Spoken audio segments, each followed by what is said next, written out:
voice17104.com. This is Zanetta Wingfield, and you're listening to the voice17104.com. The voice17104.com.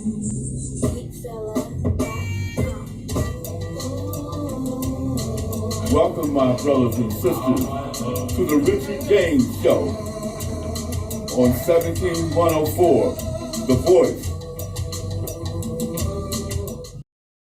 Greetings, my friends, and salutation. Welcome once again to the Richard James Show. We've had a series of programs dealing with the issue of reparations. What is reparations?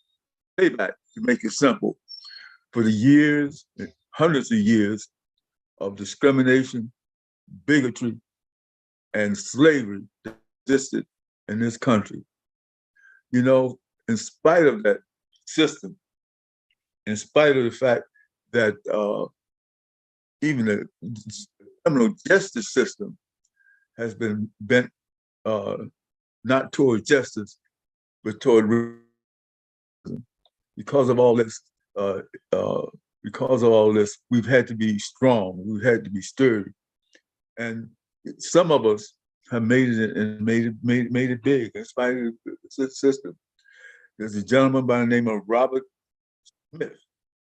Robert Smith, according to Forbes magazine and others, is the richest African American in this country, worth billions and billions of dollars. And so we want to examine this man's wisdom. And there's some things that he says that makes a whole lot of sense, that touches upon the whole reparation issue. Doesn't say reparation as such. He talks about economics and how we should develop within ourselves skills, and that we should work diligently to be the best that we can be. Not to be good at it, but to be the best at it. And to use those skills and that hard work, take what talent that we have, what's natural, raw talent we have, develop our skills to become successful business people. And a successful business person or business has an excellent product. You have the best product money can buy. Excellent relationship with people, being able to communicate with people. All those aspects that lend towards success. We've had a lot of business failures.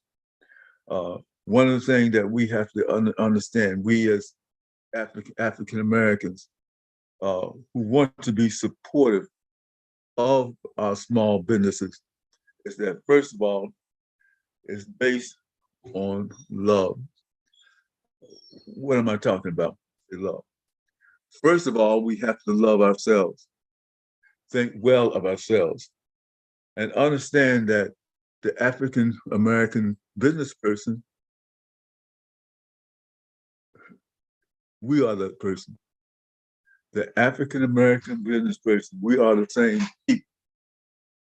And it's important for us as business people to support each other and support each other's small other businesses. And it's not a question of giving away your money, because there's certain things that we need in a society have to have, and you don't have to, and you got to manage your economic situation. You got to be able to manage your expenditures. And Robert Smith gives us some real excellent advice in that area. He talked about it in this film, and we have a video that was produced by educators that expresses exactly what you need to do and how you need to do it. He talks about the situation in Africa, for example, and the continued exploitation of Africa by European nations. continued exploitation. Talked about, for example, uh, electricity, producing electricity, and how they're using the oil that is controlled much by the Europeans, using diesel to produce the electricity. Oh, instead of other forms of energy.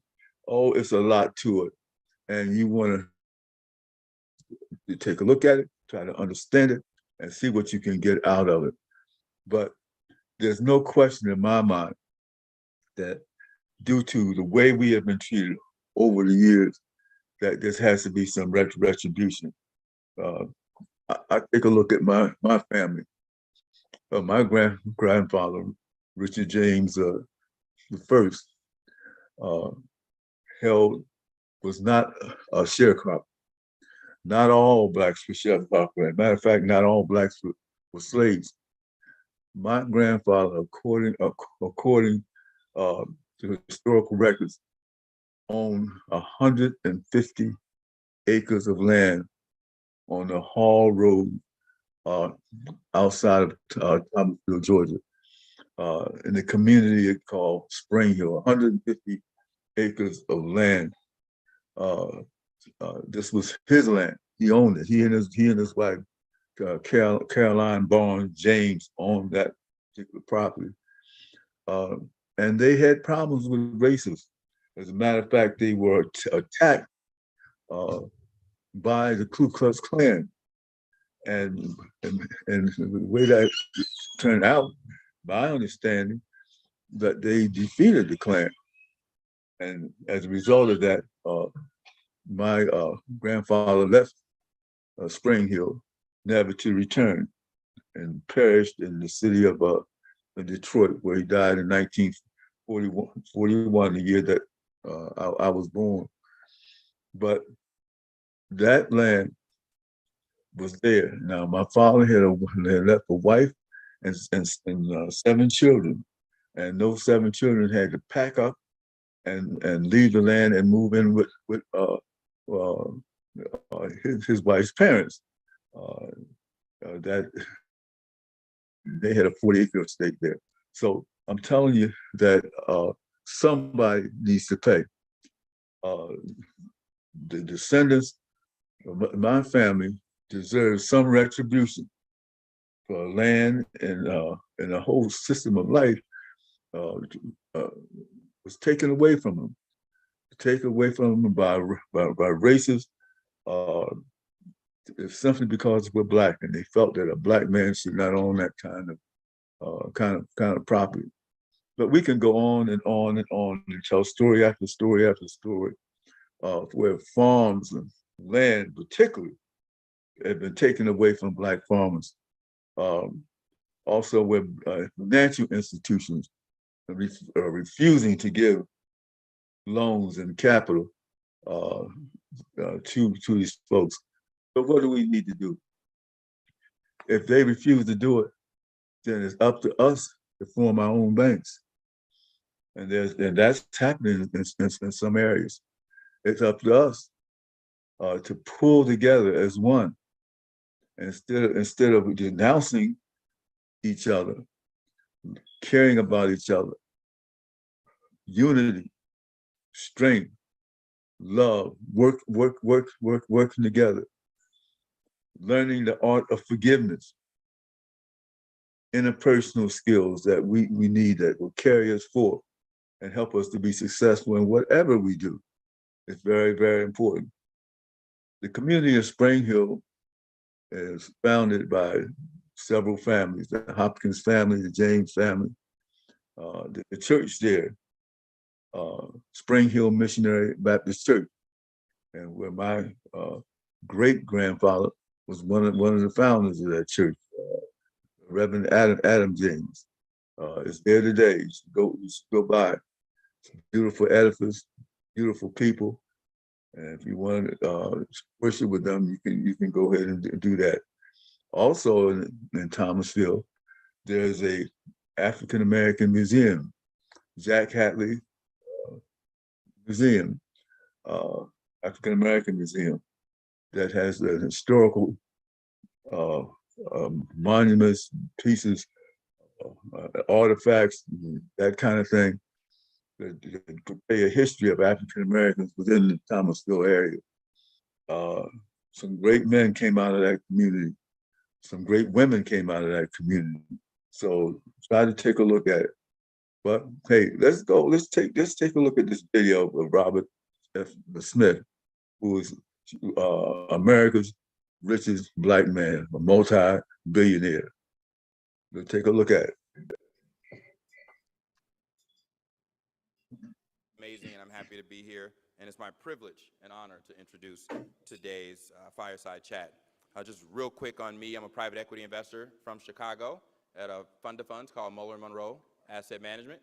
And I also run a nonprofit called One Stock, One Future, where my aim is to turn 1 million underserved youth into public company shareholders by teaching basic classes about stock and then donating shares to each student. So far, I've done 10 classes, turned 200 kids into shareholders, and I'm trying to teach them a sense of hope, inspiration, empowerment, and opportunity. So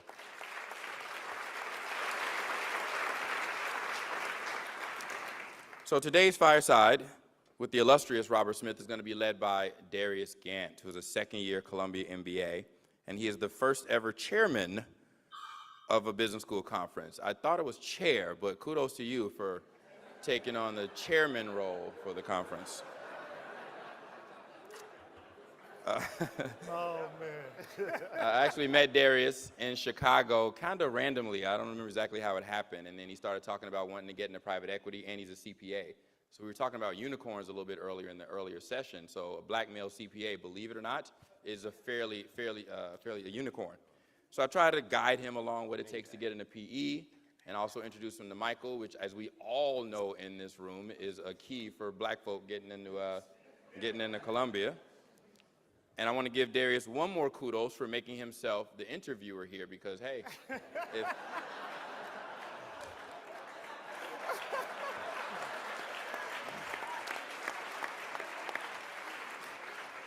Oh, man. Prior to B School, Darius lived out his childhood dream of being a professional basketball player. Then he launched a career in finance at a boutique investment bank in Chicago. And then he tried to make his way into private equity by doing a pre-MBA program with a firm in Chicago. He graduated from Illinois Wesleyan. He's a member of Alpha Phi Alpha Fraternity Incorporated. I'm sure there's some members in the room. He's a CBS PE Fellow and a Twigo Fellow. Ladies and gentlemen, please give it up for Darius Gant.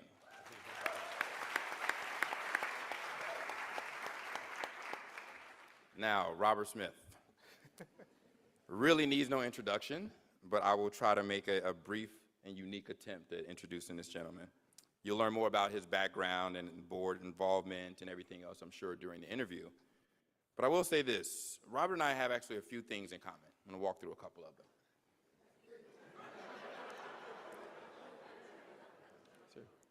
We have the same initials. We both studied engineering. We both have an MBA from Columbia. And our offices are actually in the same building in Chicago, in the Prudential Building. Okay? That's about it. We do have some distinct differences, though. I, too, was an entrepreneur at one point. After I left business school, I tried my hands at artist management in the music industry. I had one employee, me. And I had to lay myself off after 2 years.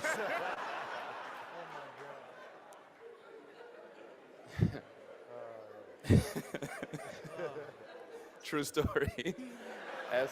Ask my best friend Chris back there. He'll tell you it was a rough time trying to manage music artists. Through Robert's Vista Equity Partners and his 40 portfolio companies, he has 45,000 employees across his firms. Number two, Robert has 4 patents, 2 in the US and 2 in Europe. I get excited when my Bluetooth actually connects to my speakers properly.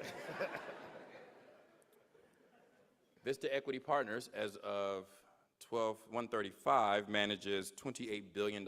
It may have gone up in the last 5 minutes. Hopefully. Muller & Monroe manages just a little bit less than that. And I flew here from Chicago on Southwest Airlines.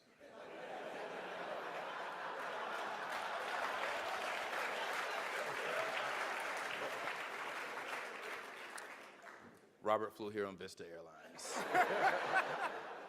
Ladies and gentlemen, Robert Smith and Darius Gant. So Robert, let's hop in. So we have current students here from BBSA. We have admitted students who will be at Columbia soon. And we also have a number of alumni. So as a president, past president of BBSA, how does it feel to be back? It's exciting. Look, here's what I want to do here, and we chatted a little bit about this, Darius. I want to really make this a conversation. It is rare in our lives that we can be part of a community, a tribe, where we can actually share thoughts and insights that are going to be helpful. So let's have a conversation. We can stick to the script to some degree if you want. But part of it is, let's make sure we open it up a little bit for some questions of people that are just burning to ask. I remember my first year at Columbia in business school, and we had a wonderful class that was ahead of us. We were the first year that adopted that core. And it was good for us in that respect because as a class, we got closer, but not as great because you no longer engaged with what I'll call the second year students, because they were in there finishing up their system. We were starting a new system. And the thing that brought us together was the BBSA. And that is, to a great extent, what I am very excited about being here today, to see what this organization, continues to do and how it has expanded, and frankly, how it continues to bring what I think are, insightful perspectives to the students across a broad number of, call it desired careers. When I was here, you had a lot of people focused on finance and marketing, and very few beyond that. But I'm fascinated every time I get to hear from a student in the areas that they're interested in, and Columbia has the capacity to engage the educational pursuits at the graduate level, business level, across these different areas. The fact is, I finished in '94, and I'm actually amazed and excited about all the different opportunities that current students have to co-create meaningful businesses that are, create massive amounts of wealth and opportunity for our community because of what BBSA does, and frankly, because of how our world has changed since I graduated. We now have, I call it the ubiquity of technology and reach to billions of people. You can get your ideas out there in literally seconds to billions of people, depending upon how you frame it. And I think that kind of a landscape was something we didn't have when I was coming through, that you guys should absolutely take advantage of. I think that's one of the greatest opportunities, and understanding how communities work is a way and how BBSA can support you, and understanding of how communities work is a good way to think about creating value through your Columbia education. So I'm excited to be here, excited to be a past president. I'm still waiting for my royalties from the presidency, but it has been an exciting time to come back to Columbia. Okay, great. And I had a chance to chat with a few guys near the bathroom today, and one of the burning questions they had, one of the burning questions was, Rendell listed off all the accolades that you have achieved. Not all of them. I got a whole bunch more, but anyway. We'd be here all day. But there was a long period of time where, maybe someone may not have known who Robert Smith was. And now, we get to have that pride. We had you on the cover of Forbes, and Columbia Business School put that out in the middle of in the hallway in Uris. So, is that emergence? Is that by design? Was that something you planned? Did you want to stay in the background and get the work done first, or was it more important for you to wait? Yeah, it is. It's a great question, and I will share this with our tribe. It was by design. The most important thing, in people who really know me, I am actually a pretty shy engineer by nature. I actually just like solving problems. That's if I could spend my day the way I want to, I'm literally thinking about how I, solve the way that we're either managing capital or investing in businesses, et cetera. But I also learned in the process that I have to create opportunities to come to us, as opposed to seeking and finding every single one. The most important thing I think you can do as a young person, so I'm going to speak to a couple of different groups here. Young person, in our community is to become an expert, to be skilled in whatever it is that you are desirous of pursuing. And that takes countless hours, and in some cases it's outreach for knowledge and information, and in some cases it is building a learned capability. And to me, there's no substitute for that. The gift of gab, there's no substitute for becoming an expert and being the best at your craft. And that's what I focused on. And I focused on that, and as we started as a Vista, first as an engineer, then investment banker, and then in starting Vista. But I realized that I was going to be limited by the amount of capital if people didn't know who I was. Let me give you an example. 10 years ago, I decided I'm going to go to the Middle East and raise capital. And as you probably have now all figured out, while the U.S. still is probably the predominant economic force in the world, we do not necessarily have the largest capital pools any longer. Sovereign wealth funds are now eclipsing our pension funds. You look at CalPERS, largest public plan in the United States, $280 billion. And I just flew in yesterday meeting with Japan Post, who has $3 trillion, okay, that they're now migrating into private equity. So to give you an example of what my experience was like 10 years ago, I'd go to the Middle East and I'd bring my little Preqin studies, top private equity investor, best returns, zero loss ratio, all those happy stuff. And I sit there in the waiting room hoping that they call me in. After I've flown, it was not Vista Air at that time, to get to Dubai or Kuwait or Hong Kong or Singapore, wherever. And I'd get pulled in and, this person can't make the meeting, and I end up with some low-level person, and I'm giving the pitch and the whole thing, and nothing happens. So did you see the articles? Yeah. But then there weren't really articles. It was 2007, 2008, 2009. And I said, well, look at the data. And they said, we see the data. That's why we actually allowed you even come here to have these returns. But nothing ever happened because I realized the decision makers, they're not really looking at the data. They're actually looking at a whole different set of publications. And so this gets back into making sure you have to think and understand your markets. And I said, part of it, which is I now have to help them understand who I am, point one, and who Vista is as a manifestation of me. And so one of the things I did was now think about that, and then found what I call a brilliant strategic firm to help me organize that process. And that process you have seen unfold, quote unquote, in the press in a way that helps me and Vista achieve our goals. Because now when I go to the Middle East, I am welcomed as a champion. And it is amazing the difference. You don't wait in the waiting room. They come and greet you and take you upstairs and take you to the room that they only invite, 5 limited partners to, a year, where you're sitting with the management or the investment committee.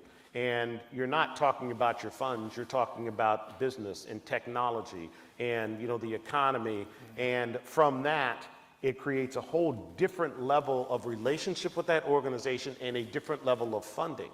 But that gets back into actually what I talk about being an expert at your craft. I had to learn a new craft, the craft of fundraising, the craft of how do you raise funds for a private equity firm. Now, how do you raise funds for a credit organization and a hedge fund, which I now have. So that is all part of the narrative that you have to think about. What are the tools that you need? What are the things that your audience needs? Do you have the capacity to deliver that? And it comes at some price. And part of the price that for me is I lost what I call, the ability to, go to a movie with my family without getting accosted. Those are the things that happen. So but there's some benefits. Part of this is raising capital, and part of it, quite frankly, is I now have the ability, and I didn't realize how important this was until I really reflected on my own life, to inspire some people, some young people, African Americans, to actually say, I can now go do this.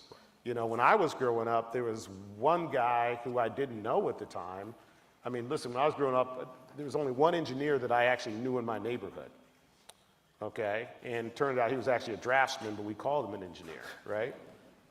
And very dear family friend. And then when I went off and became an engineer, I, sought out the 2, 3, 5 African-American engineers in my environment and really used them as, well, how did you get good at what you did, and took that as inspiration. And then Black Enterprise came out with this article and had this guy, John Utendahl and Ron Blaylock and Galt and all these guys. I said, who are these people? Because, being from Denver, Colorado, I had no exposure to these people from Wall Street. And then I found out how much they made for a living. I was like, oh my God. I said, I gotta go do that, right? So I realized that part of my role and my responsibility now, even though it comes at what I call the personal sacrifice of call it living a quiet, nerdish life, which is what I actually prefer, is I have to give some of these young people someone that they can look to and say, okay, if that guy can do it, I can do it, right? But that's a part of it, and that's a part of your responsibility. That the next generation of students and some of the older folks, you have to take those leadership roles in your community to inspire. So that's why, Rendell, when he talked about what he's doing, I mean, look, 250 kids have turned to 2,500 to 25,000 to 2.5 million. I mean, this is the stuff that matters, and we have got to get it into our communities in ways that is real and it's part of our culture, as opposed to part of an exception of our culture. Right, right. And so as you thought about creating the culture of Vista, how did you, I mean, a lot of the best corporations in the world weren't created with African Americans in mind or diversity in mind. It was purely performance. So how did you think about how you would design Vista, and how can you create a culture that fosters this diversity? Yeah, so listen, that's a great question for a couple of different reasons. It's like, people say, well, why did you start Vista? And the short answer is because I knew no private equity firm would hire me. That's the truth. Okay, I had worked on over $50 billion worth of M&A transactions at Goldman Sachs and worked with a number of private equity firms in that construct. And I saw what they were looking for. And in the conversations, you can feel it out. I was like, there is just no way they're going to ever hire me, even though I know I'm better at what I do than what they do. And so the only option, of course, if I wanted to do this, was to create my own firm. Now, that didn't come as I want to be a private equity person. It actually came in like all things that sneak up on you that have meaningful impact, kind of snuck up as a whisper, right? I saw this company operating a certain way, and the good news about being a scientist or a technologist, you become an expert at fact pattern recognition. I mean, that's one of the things I'm actually really good at, is recognizing fact patterns. And I said, wow, if you took the construct of how they run that business and apply it across the construct of this entire industry that no one is really paying attention to, you can actually make a fortune. And so the manifestation of Vista came out of that. And I said, now how do you do it in a way where you can do it at scale, that you're not limited by the current paradigm of private equity, which is basically a bespoke business. Let me tell you what private equity is. Okay, it is typically 8 white males sitting around a table arguing about which of their deals is better than the others. Okay, this one is an expert in real estate, this one is an expert or so-called expert in consumer products, this one says is an expert in healthcare. They have 15 or 18 deals in their mind and 25 relationships they think that if they bring them together they can make money, and then they sit at the table and argue about, well, my deal's better than yours and I'm gonna shoot your idea. It's a very bespoke process. And most people think, oh, by that, the cream will rise to the top, the best returns will manifest out of that process, that crucible of engaging. But go look at the facts. The facts show high volatility, okay? Some cases do great, some cases lose everything, right? And, look, I don't call that investing. That's placing bets. And it's a matter of, well, and to me, that's a flawed design. You know, as an engineer, I look at that. Is that a, you know, an elegant and sustainable design? The fact of the matter, it isn't. It becomes highly dependent on specific individuals, and as one individual gets better than the others, then the culture changes, because all the economic, or not the economic, the emotional culture of that organization moves towards the ideology of those who may have been successful in those 1, 2, 3, or 5 deals. And because of I call it the residence time of funds, 10 years, it takes a while for that to manifest, and so it doesn't move quickly, which is why you see funds do this and then they flame out, or you see, you know, high turnover in people. So the design actually isn't the best design for investing. So Vista's design is around a couple things: creating experts in identifying businesses that fit a specific model, mission critical, business critical, enterprise software, high recurring revenues, and have what I call high economic rent, but aren't operating as efficiently as they can. And then a group of people who bring very specific subject matter expertise to making them operate more efficiently, and then reusing the executives who you train over and over. It's a very efficient design, and the wonderful thing about it, it is also now scalable. It works for $30 million companies and $2 billion companies. Okay, and so now the question is making sure that I design Vista in a way that can manage the capacity of dollars that we take under management without a diminishment of returns, without any increase in loss ratio. Okay, so the culture has to now fit that design paradigm. So you now have to look for people who will understand that design paradigm and work well within that. And that's how I think about it. Okay. And so you have a number of people in this room who at some point intend to start a business, and it sounds like your approach was much different than the, you know, I'm going to quit my job and then see what happens. You put a lot of thought, and at the time you were at Goldman when you were doing this. So can you talk about the way that you thought about how you would approach, and then where you made time to think about how Vista would actually be designed versus going with a, you know, run and shoot mentality? Yeah, I mean, and that's a great question. Look, you know, as some of you know who either work in investment banks or have worked in investment banks, and I was in that period of time, called it 94 through 2000, which was, again, just a massive expansion in deal activity. So yeah, I was already working 80, 90, 100 hours a week on my deals, and what I did was a little different. I decided, you know, again, M&A is a fact pattern based business, you know, and it's you know, you can't learn M&A at Columbia, as great as this school is. You have to learn M&A being taught by somebody who does it, a practitioner.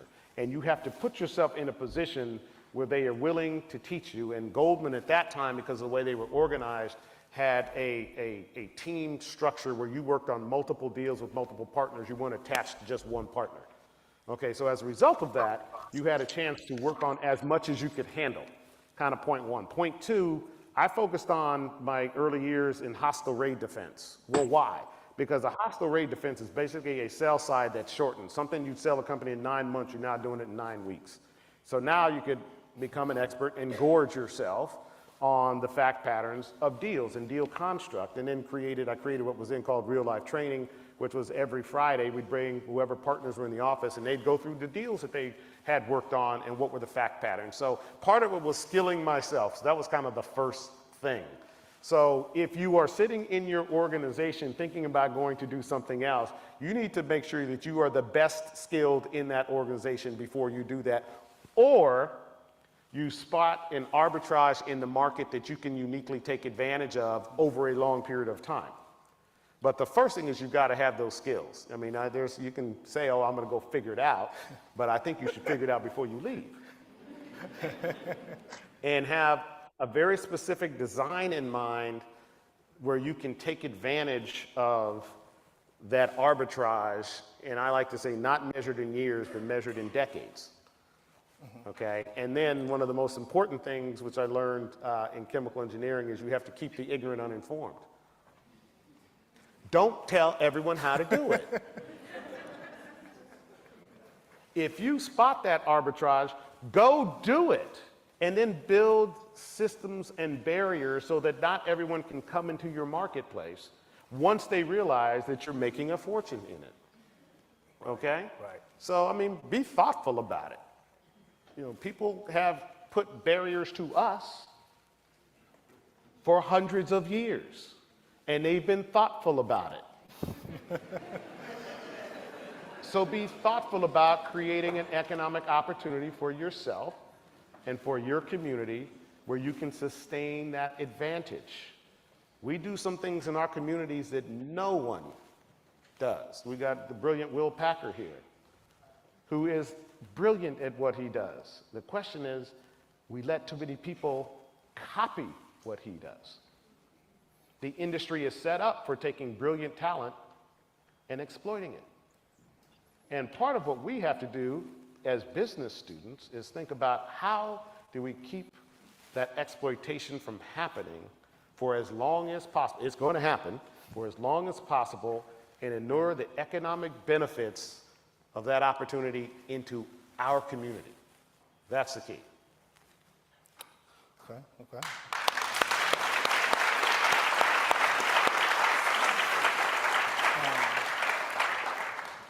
So I want to kind of change topics a little bit and talk about community building. Do we have any alphas in the building? All right. There we go. I see Will. Robert's the alpha. I'm an alpha. And I think one of the great things about Black Greek letter organizations is the dual focus on, you have your professional side, but you also have this strong commitment to community service. And, I think you have your nonprofit. You have a number of activities going on. But tell us more about how you're thinking about investing in the community, how you're thinking about, running Fund 2 foundations. Yeah, and so look, I think we all, I was giving a talk last night at the Ron Brown Scholars Gala.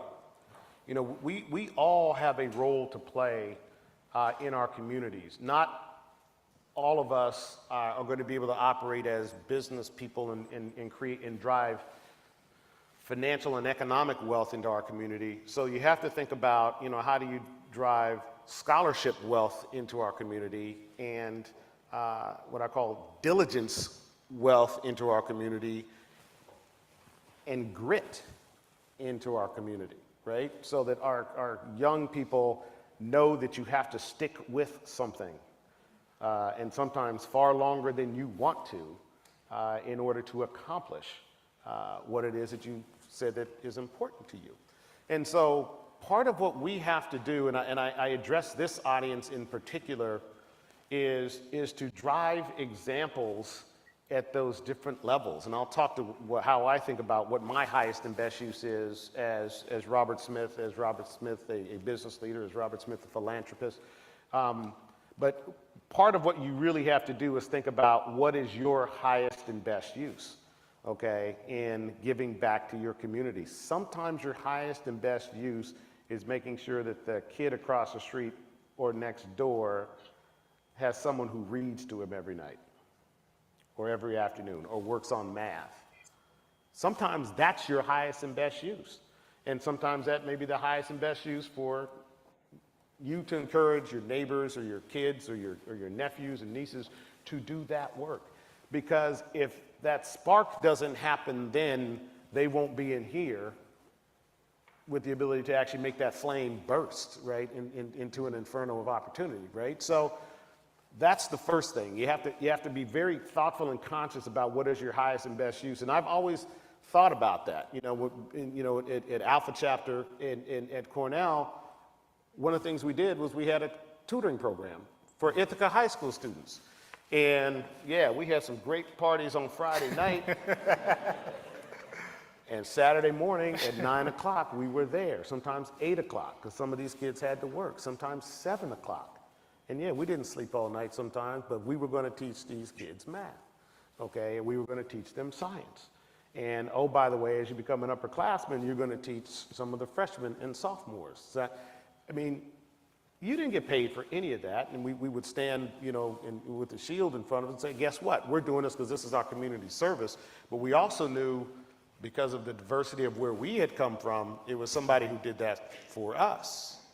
And I can't stress the importance of that enough. And, our communities, in some cases, we communicate more electronically than in an analog dimension.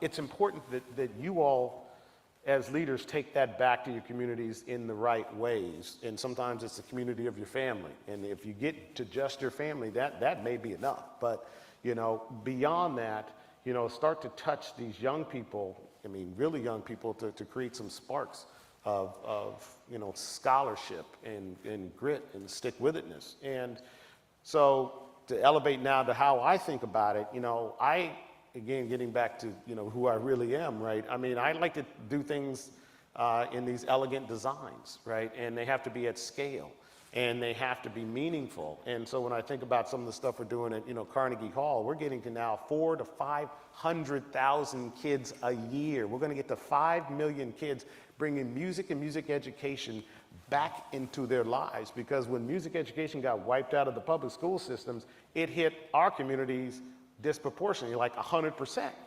You know, when I was growing up, you showed up at band class, I want to play the, you know, the sax. They give you a sax, and you sign out for it, and now you're going to try to figure out how to play it over the next, you know, few years, right? But that was a beautiful part of what education, and some of my close friends from, you know, junior high school and high school still, I met them in band, you know, and they still aren't any good. You know, Don Cheadle, your friends, right? I still, like, man, I don't know what you think you were doing on that tenor, but, you know. But I mean, that was a dynamic that actually was pretty, and he does this thing with Miles Davis, like, wait a minute, that was cool. That was actually cool. It was a good movie. But it's kind of interesting to me that, you know, for me, I have to think about what is my highest and best use, and it's impacting our community at scale. It is, you know, with the you know, museum in Washington, you know, you talk about the gift and all. The gift is actually a digital gift, and what it is a digitization of the African American experience, where you will, it's a couple different layers. One, it's curating all of the bodies and repositories of information, which everything from, you know, the Apollo Theater, you know, library and Louis Armstrong House Museum to you know, the funeral home in your hometown. We're going to look to digitize all of those works, and so you have access to your community.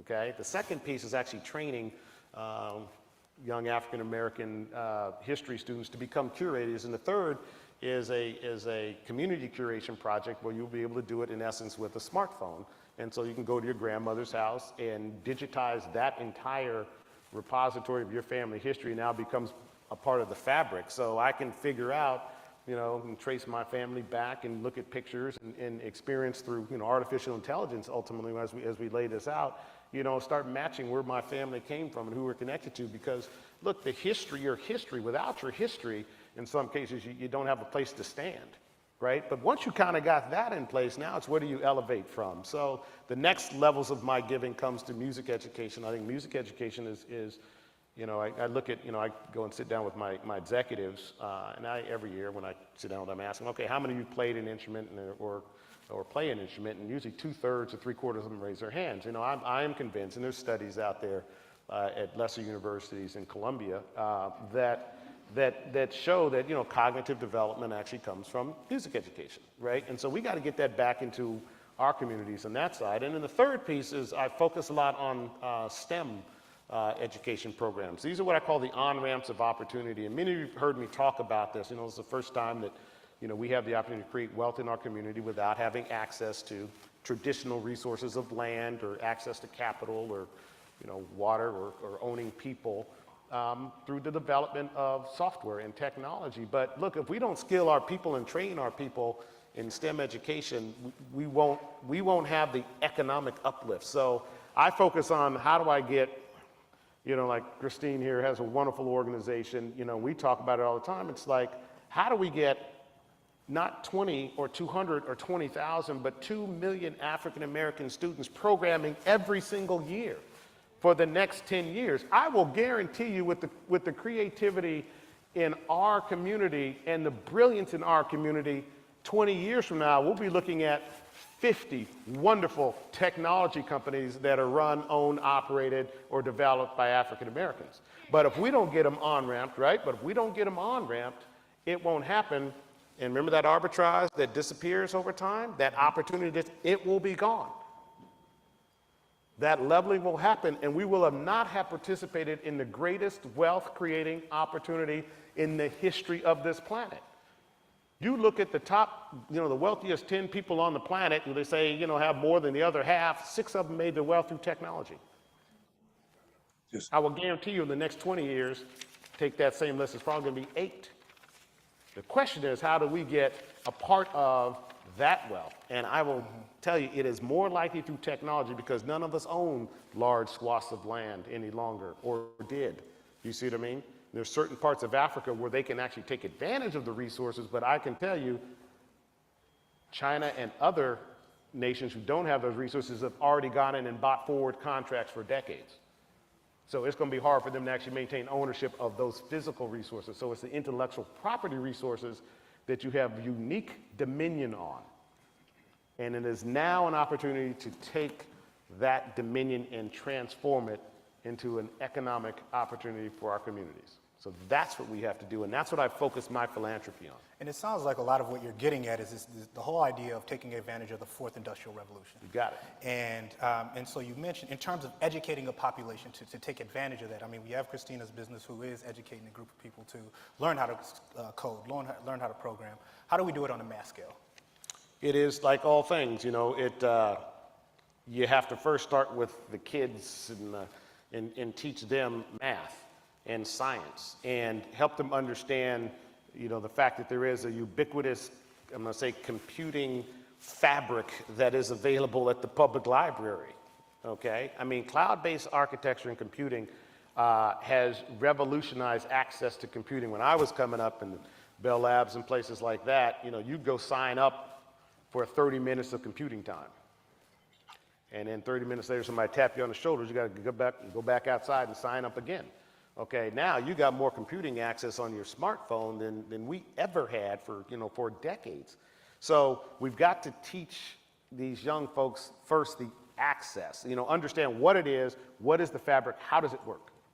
Okay, so we're launching something, this thing called code.org, which is a wonderful organization that we're launching across all of the Vista portfolio companies. So 50 plus companies, in essence. All my CTOs and VPs of engineering will on Saturdays be having these code.org training sessions for, I'll call it black and brown kids who show up. And my job is to try to figure out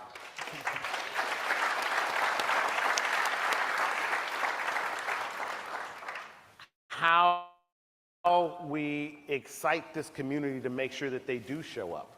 And so part of what your job is to make sure your nieces and nephews go grab some of these little hands and drag them into these buildings on Saturdays and learn how to program.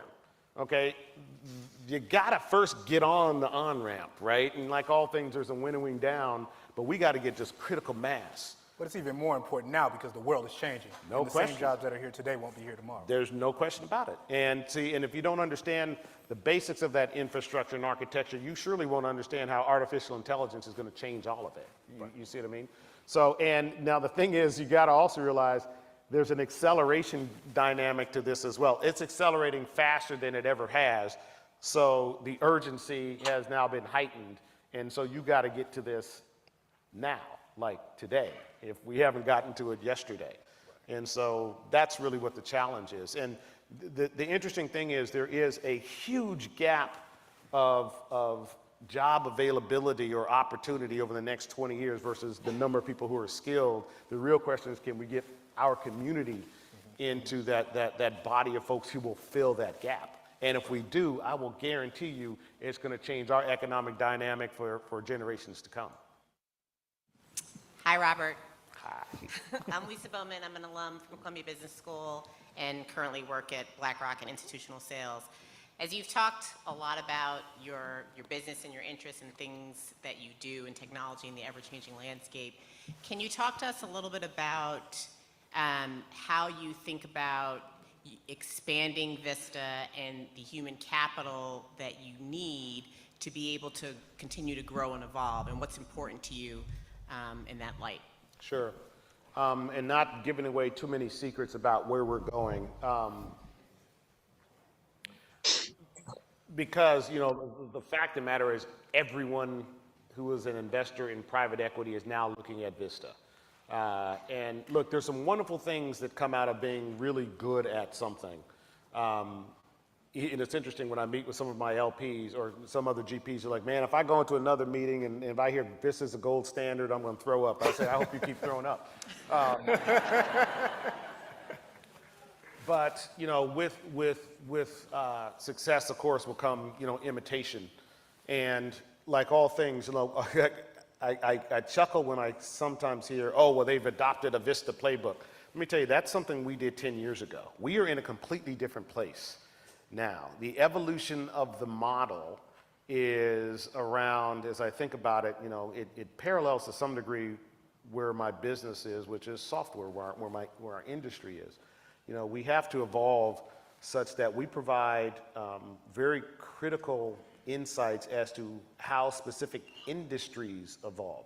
You know, the fourth industrial revolution is about the digitization of specific industries.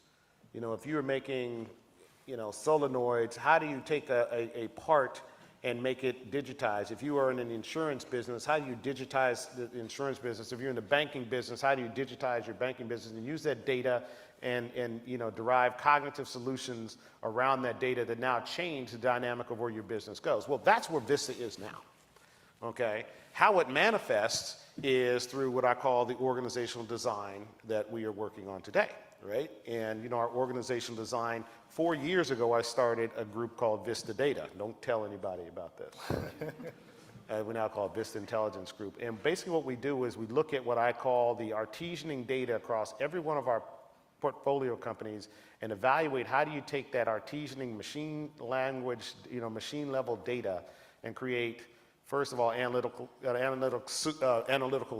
tools and systems to understand what insights come from that data, but more importantly, cognitive solutions, leveraging either machine learning systems out there or other platforms.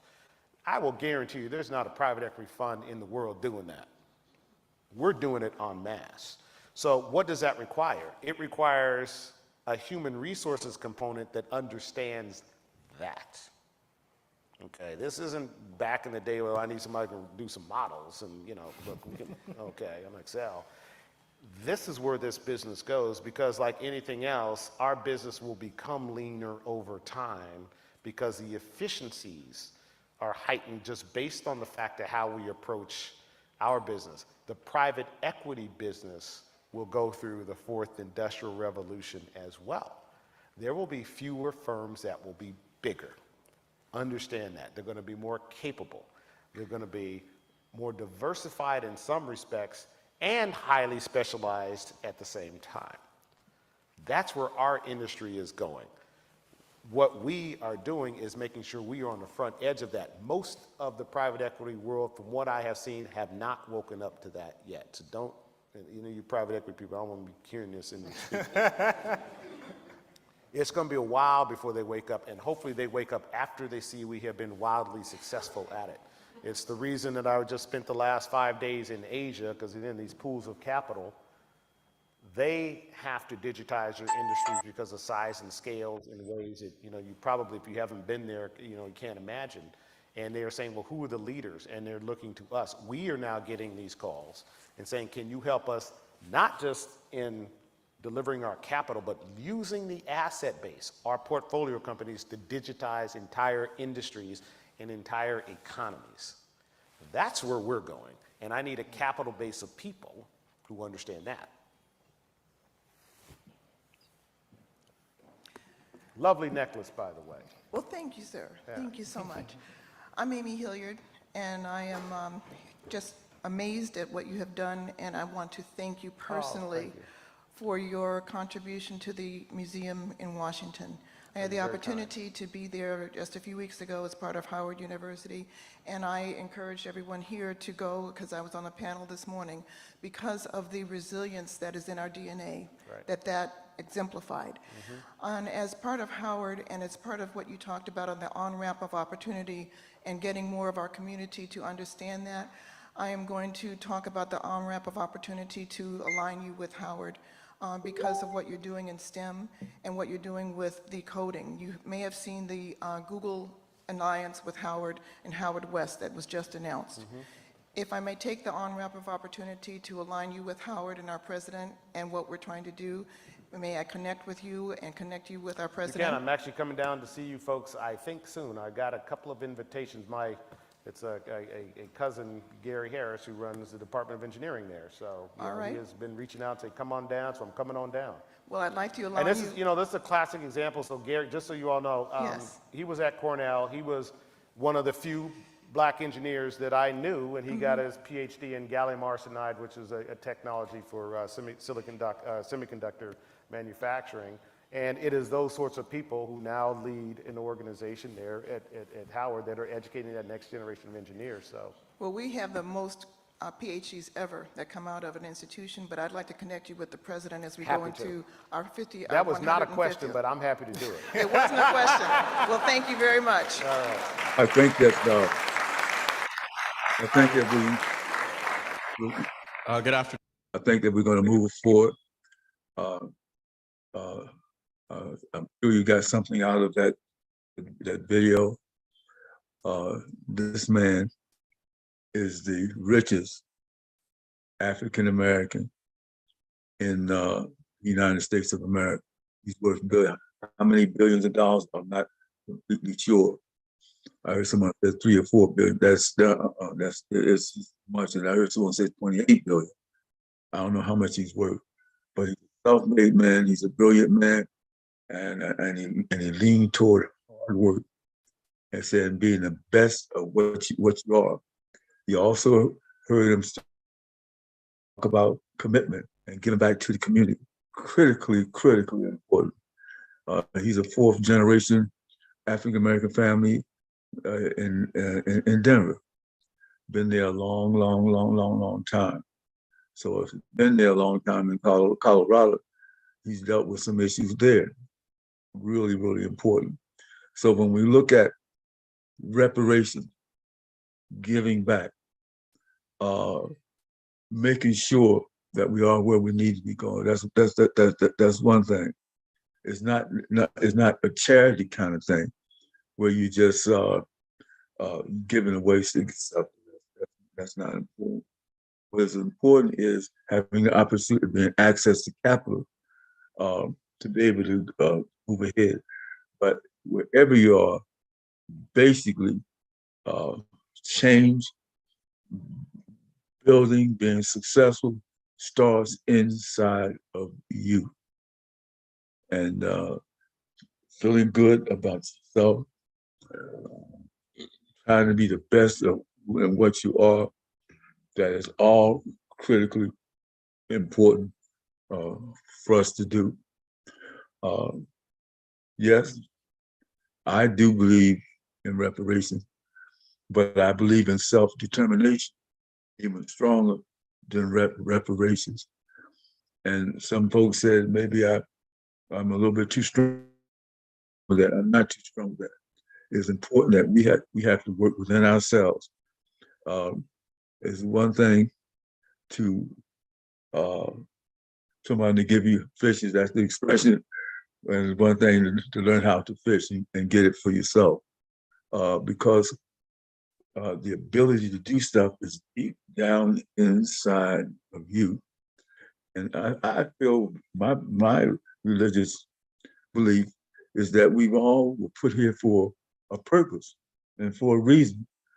And I want to use my life journey to do God's will. And that's my whole concept, that we've got to learn how to love, how to care, how to work with people, how to give back. How to give back as individuals, particularly to our children, to respect our children. There's a lot of things wrong with the way we do things here. In spite of being supposed to be the world's biggest democracy, we have a corrupt justice system, which needs to be fair and needs to be just to everyone. We have a situation where people that are supposed to protect us sometimes are the ones that we have to watch, because they're the ones that are abusing. And that's not always the case. I say that, but we have to make sure that our public servants or indeed that they have the skills to do the job. That when there's a need for psychologists, we apply. When there needs for medication, we apply. We have an autistic pandemic going on. Well, many of our young people are suffering this ailment, and we have to come up with a solution to it so they can survive. By the way, I try to encourage people also to come and visit us at Lebanon Valley Farmers Market. We're still down there trying to survive. We have a wealth of artifacts, oils. We got a whole variety of African clothing. We have original oil paintings from Guinea-Bissau. We are there from Thursday, Friday, and Saturday of each week. There's a lot going on there at the Lebanon Valley Market. So come and visit us. So thanks again for tuning in to the Richard James Show. Remember, try to stay up with all these things that are happening. And we'll look forward to see you again next week. Take care now. So long.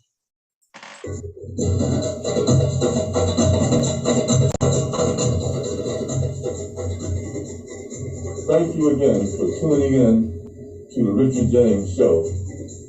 Our African and our African American programs are set up to educate you on what's going on in this world.